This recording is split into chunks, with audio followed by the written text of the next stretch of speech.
Good morning, everybody. This is Lizzie and Justin on Turning Towards Life. We are live. It's 9 a.m. UK time on Sunday, the 27th of May, 2018. We are very, very glad to be here today with a source of Justin's writing that we're going to be speaking about together. You'll be pleased to know that we've been practicing our radio voices. So we have been saying, we are live in 5, 4, 3, 2, 1. And then pretending to go. So I'm feeling rather amused at this point in time. Justin was just talking about a radio show that he recently went on, and maybe Justin, you could tell people a little bit more about that as well, so they can be pointed to an interview you've done with somebody, because that's pretty cool. So we wanted to welcome you and say hello to anybody new, and also to anybody watching live or anybody catching up later. We are extremely grateful that you're here, and we are going to get going. We are. Thank you, Lizzie. I'm so pleased to be doing this morning. I'm sitting outside this morning. I'm away with my family in a tiny little house where everybody can hear everything. And it's Sunday morning and nearly everyone is asleep. So I thought I'd risk sitting outside, and we've had extraordinary thunderstorms overnight. So I'm hoping I'll be kept safe from the worst of the storms. And I'm very excited about bringing this source, which is something I've written every now and again. Lizzie, you and I get to bring things that are our own creations into this project. And I'll say a bit more about that in a moment. But first, the radio program. So you can check out Inner Force with Angela King. It's an American radio program, internet radio. And Angela is involved in the wider New Ventures West integral coaching community that Lizzie and I are both involved in, which is the center of the work that we teach.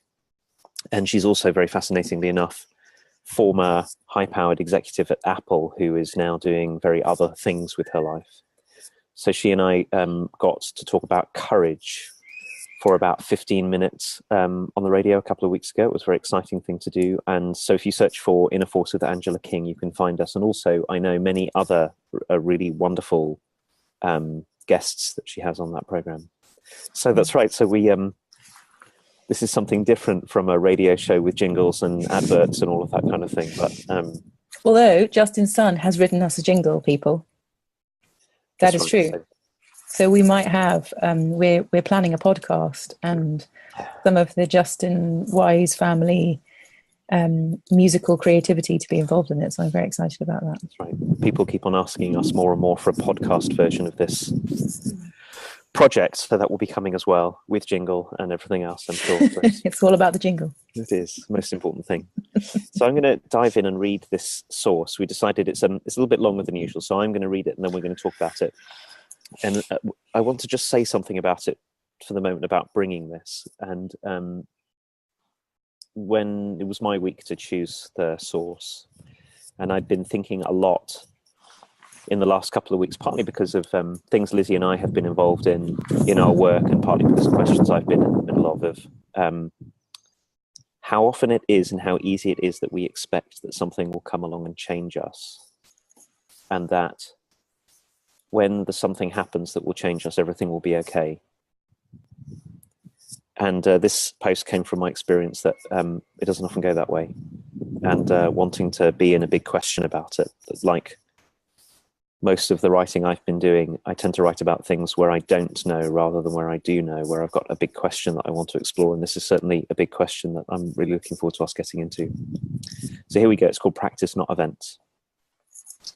Between June 2011 and the following July, I had 3 close encounters with death.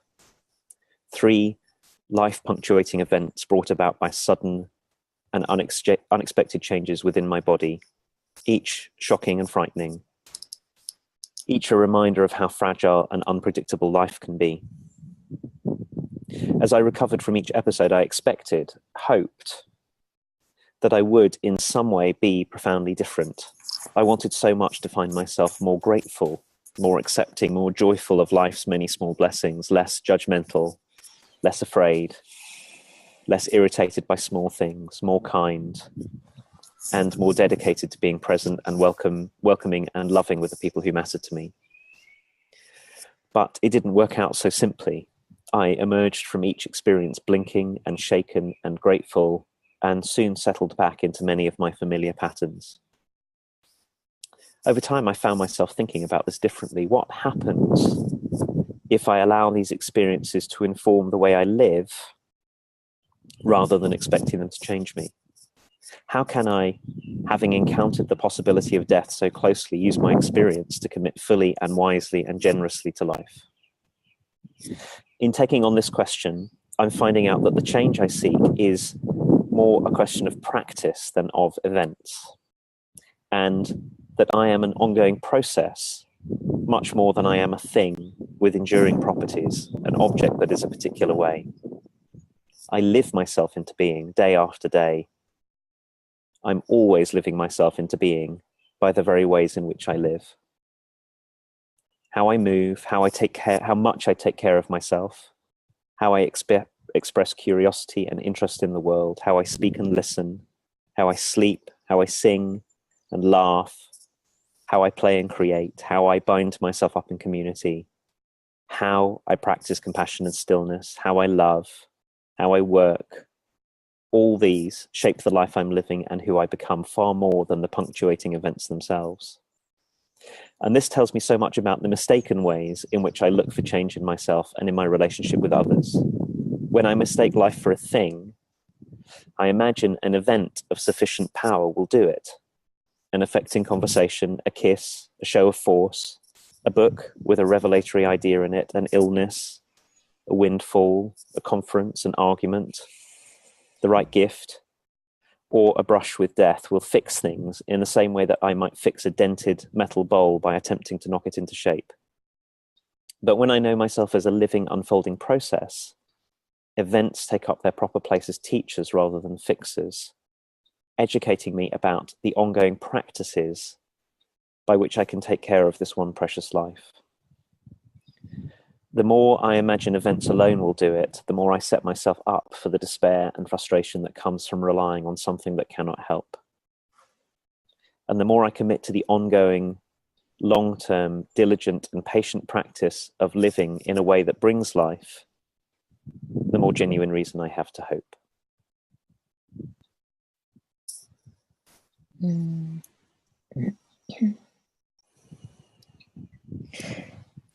Again, Justin, this is so, I've read this source a few times, and hearing you say it, and you have written it, and having your tone and your voice and your eunice in the sound of you involved in this delivery it's really moving to me, and I could feel like the ache of it as well in my chest, and it feels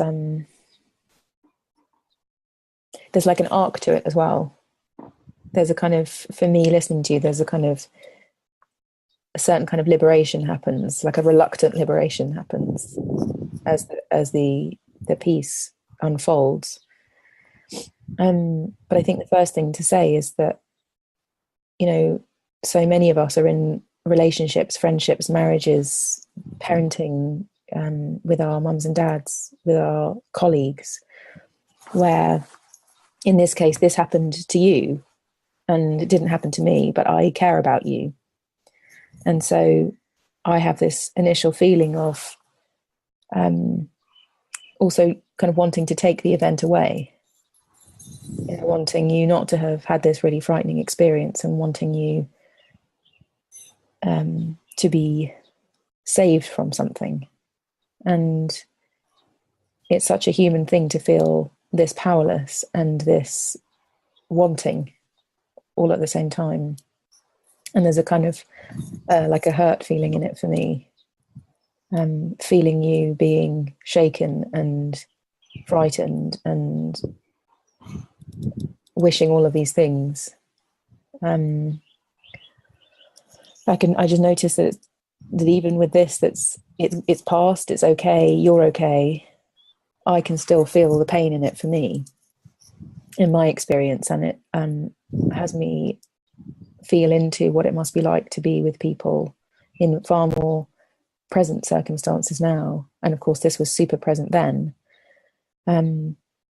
the one who's at the side of things and is not the person who's suffering, but the kind of powerlessness that it is to be with somebody who is in danger or ill or in emotional pain or in some kind of deep difficulty. And it's really, really hard. And I just want to point to that. And I have some people in my life at the moment who are going through that particular thing. I know the person who's in trouble, and I also know the person who's supporting the person in trouble. And it's so difficult to be in that position, I think, as well. It's very moving hearing you say all of that, Lizzie. And you said something among many things that you said that were powerful and important. I really noticed what happened for me when you talked about your wish to save me from the experience. And I realized as you said it that a big part of this whole story, what I've written here, is actually about our human wish to save from and to be saved from. Yeah. Like, I get when you say it that part of this story is I had this series of terrifically frightening, sometimes and arresting events, two of which were actually seriously life-threatening. And there's such a big part of me that wants, because I had that experience, now for me never to have to face trouble again. Mm-hmm. Like, this will do it. I had my initiation. Now I need never be scared, afraid, self-critical, unsure of myself. And you spoke about your side of this in hearing the story of wanting to save as well. And it seems to me that I think in a way this is precisely why I wanted to bring this source this week, is to get into this inquiry about this fantasy that we have, that something, whether it's a terrible something or a wonderful something, that it will appear, a person or I made a list, I read a list of things in the middle of this that it could be, it will appear and then we'll be freed from the troubles of life, or we'll have power over the troubles of life. That's the other thing I can feel in myself. Aha. And so now, because I've faced death, I will have power over life and death, and I will no longer have to, nothing will be complicated anymore. Mm-hmm. And as far as I can see, that just turns out to be a myth. It's not. I've also had events in my life, unexpected, great blessings where I felt exactly the same thing. Oh, now everything's going to be okay. It doesn't make life any more or less okay, really. Mm-hmm. Life continues to be as it is, whatever the events are. Which, of course, I'm not saying this in a simplistic way, like life is just one thing, whatever events are. Life will be life, whatever the events are. And we still have to face it. Mm-hmm. Which is why I got interested in this, in the idea of practice. How do we let go of the idea that my life has to be a particular way, particularly when we find we can't make it a particular way. And if we can't make life a particular, if we can't guarantee any of that, what's a different question about how we might live than, as I find myself doing so much still, always trying to get life my way, and life won't easily cooperate in that way. Mm-hmm. I think life cooperates in all kinds of other ways, but not often in that way. Mm. Yeah, it's so interesting, Justin, because I can also I'm finding in some ways great comfort in what you're saying. Because there's part of me that's like, oh God, the thing's not going to come and save me. The event is not going to change me. The kind of ultimate hope of somebody or something descending and scooping me up and saying, it's all right, I've got you. It's not going to happen. And likewise, what I'm hearing you say is that the other side of that is that the difficult stuff is not also going to then ruin me either. It's like the events don't have the power. As I'm finding myself feeling encouraged by, I sometimes have these kind of dark fantastical moments where I think, oh gosh, I'm gonna, for example, I'm gonna become a parent and then I'm gonna be dark forever. I have like some belief that's like when something happens, it's gonna send me into some terrible place and I'm never gonna be able to come out again. And then hearing you say things like that, it's like, oh, or maybe life will continue on mostly as the way I've been practicing before. Like there will be of course, events like you're saying could be a teacher for me, but the ongoing becomingness that's mine, that my consciousness is brought to through everyday practice, through everyday commitment to certain things and people and community, those things will still be there and they will hold me. And so this kind of fantastical dark future version of myself of, when this happens, I will become something, or it will ruin me, or that kind of dreadful thinking that I can get into. There's a way that I go, oh, hold on a second. Actually, what if life, as you say, continues on with me in it? Like all the things that I do and the ways that I participate and the essentialness that I bring and the relationships that I hold and the support that I have and the practices I can create in response to the life that's in front of me right now.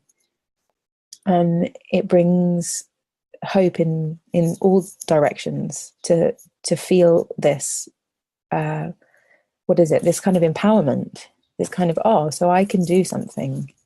I'm not just going to be, because it's like events in my mind right now, it's like events equals victim thinking and practice equals empowered thinking, feeling. Like I'm getting this feeling of, oh, so if I'm just subject to all the time, I'm just being dragged around by life. But if I am participating in, I am life. So I'm not separate from life.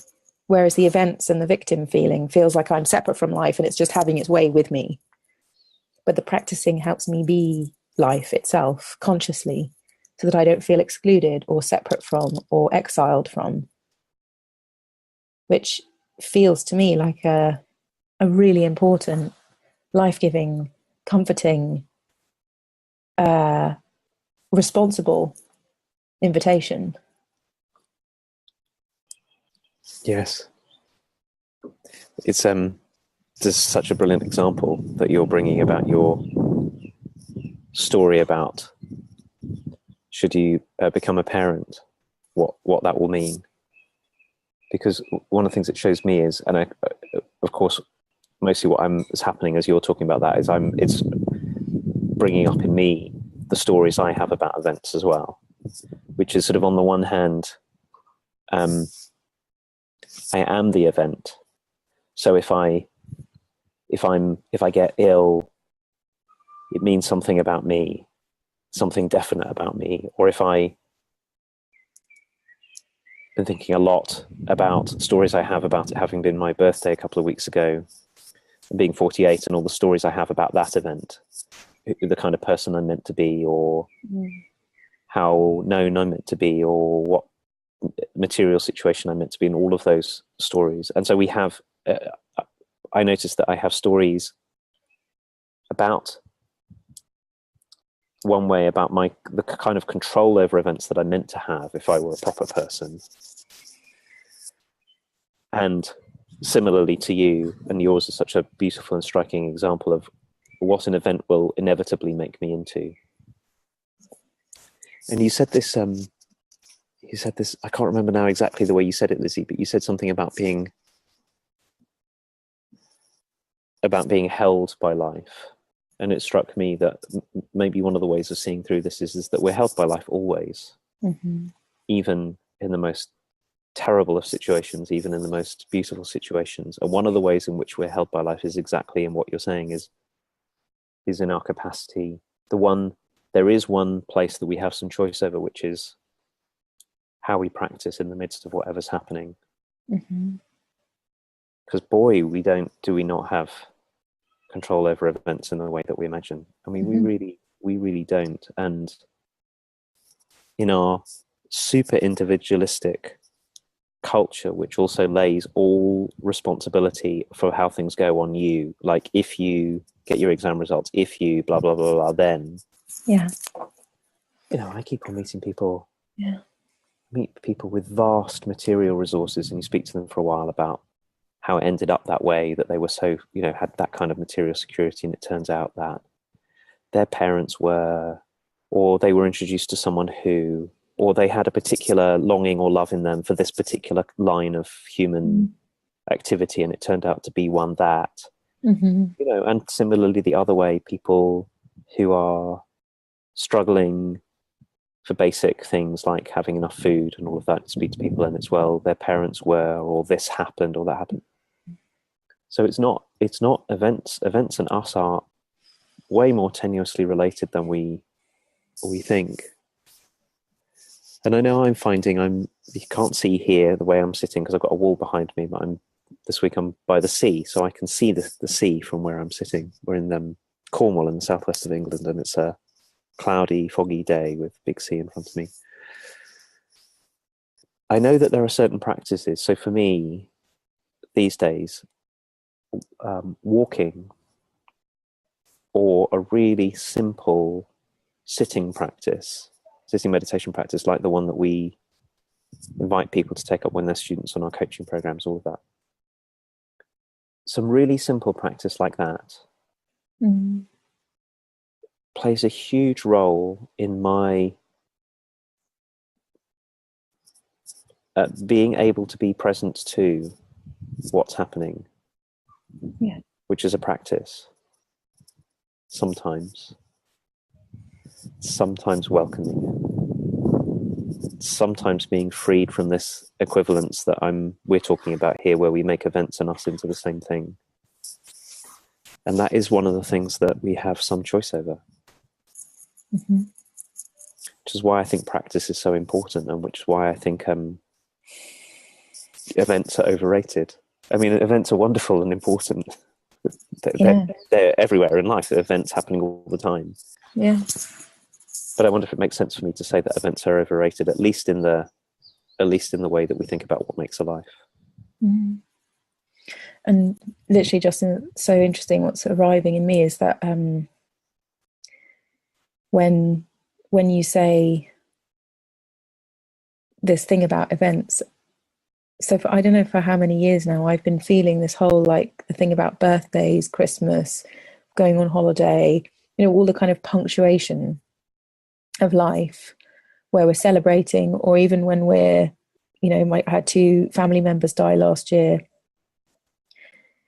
Every time I'm kind of at the thing, at the birthday thing, at the funeral, at the Christmas dinner, at the New Year's party, on the plane somewhere, whatever, I have this huge big feeling of meaninglessness, of this is going to be gone. So why did I think this was going to make it all fine, or make the thing go away, or make it okay somehow in whatever piece of life I'm currently in? And I feel like in this moment, I'm seeing much more clearly that this feeling of meaninglessness is an invitation to just this, which is like,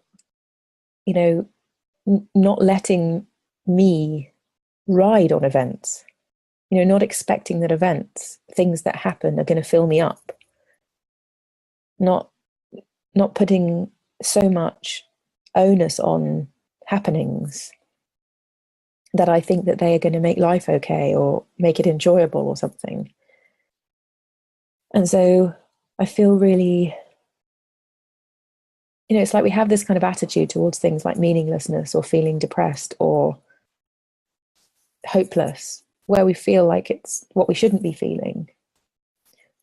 But I'm seeing so clearly in this moment how my meaninglessness feelings are invitations to the deepening of practice, to the deepening of every moment is equal to the next moment, and nothing is anything but a series of a moment, or however many, that build something, that practice into something.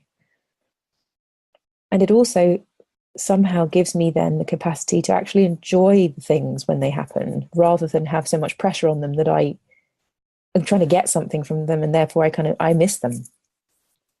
And so I'm seeing really clearly how I put all this onus on events to do something, to give me something, to help me with something, and to put that pressure on happenings takes away the gift of them, as you're inviting us to feel into in your writing, as teachers rather than fixers.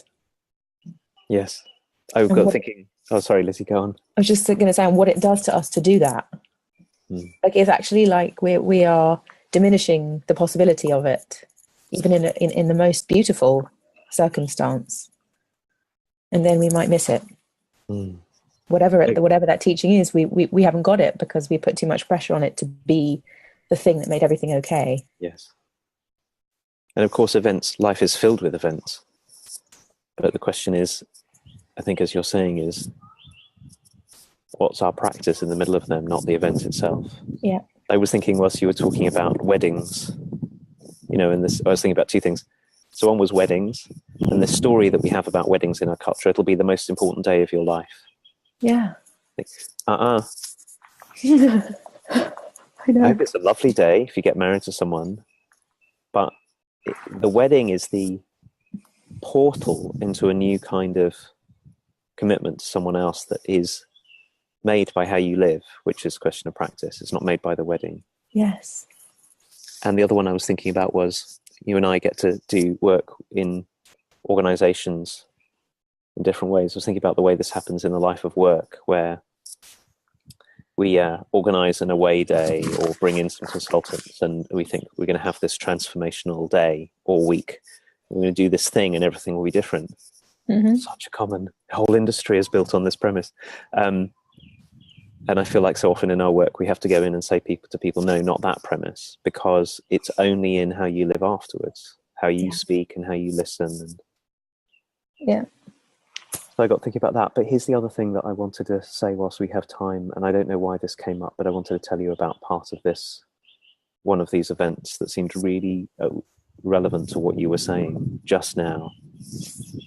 After the first of these three occurrences that I wrote about was turned out to be something completely banal and not at all life-threatening, but it had resulted in me having very severe chest pains and collapsing, probably more from the pain and the fear about what was happening than anything else. And so I had all kinds of investigations afterwards. And there was this one moment, Lizzie, where someone was doing an echocardiogram, which is an ultrasound of my heart. And I was fortunate enough to be able to see the pictures. So I was lying in this bed watching my heartbeat. And it suddenly hit me so strongly. First of all, how beautiful this was. Just one of the most beautiful sights I've ever seen. And second of all was that every multi-celled living thing, pretty much, right back to the dawn of all life, has had one of these. Circulatory systems came in early. Early fish had them, and early whatever had them. And we're all united by these pulsing things that keep going for as long as we're alive, without us having to do anything.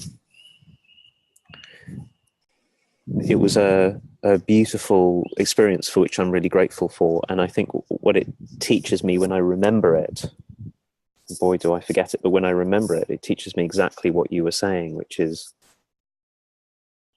events come and go. Stuff happens. It's always coming and going, coming and going. The whole world is coming and going all the time. But there's a thread that we follow through it.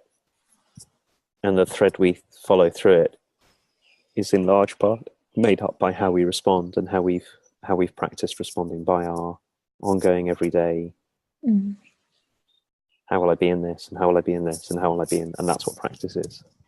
Yeah. Yeah. I feel, as you say that, I can feel into my yoga teachers, firstly, of their speaking of the breath and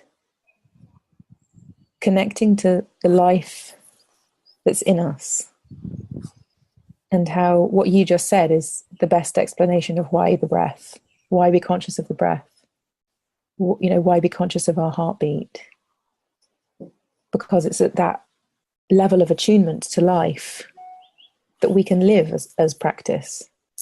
It feels to me in this moment, it's like connecting with those things, connecting with what's there on the ECG, on the echocardiogram. And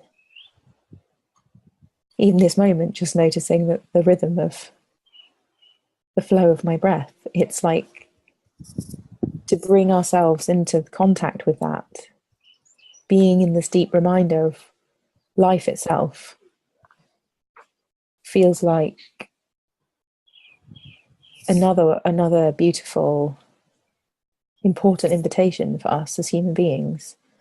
We're basically asleep to that the majority of the time, bolting around, doing stuff, whatever we're up to. And I just feel in the moment just very moved by that. And I've also had an ECG, and remembering what it was like to see my heart on a thing and kind of also be quite dissociated from it. It's like, oh no, that's not me. That's something on a television screen. It's so hard to connect with it in some ways as well. But I feel really invited by that, and the kind of rationale of what you've written, connecting into those life forces, feels really integrating to me. Yes, I think that's a really astonishing and beautiful place to end, Lizzie, where really what we've been talking about is remembering that we're life, and that others are life too, and recognizing that in one another. And so often we forget that, and we treat ourselves like things. That's how we understand ourselves. Like you say, it's really rare for us to get a glimpse of that. But it's it seems to me it's in a very basic way true. And true things are also always very helpful. But it also is filled with a kind of possibility and freedom for bringing ourselves and for being in whatever comes, and maybe even for helping one another.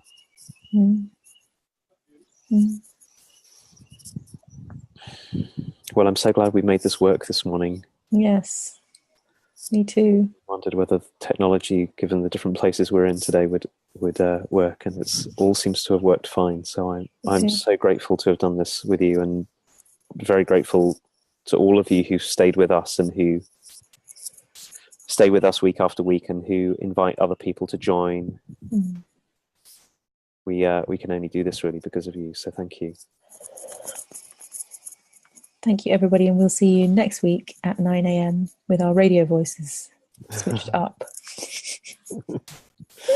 Bye, everyone. And thank you, Justin.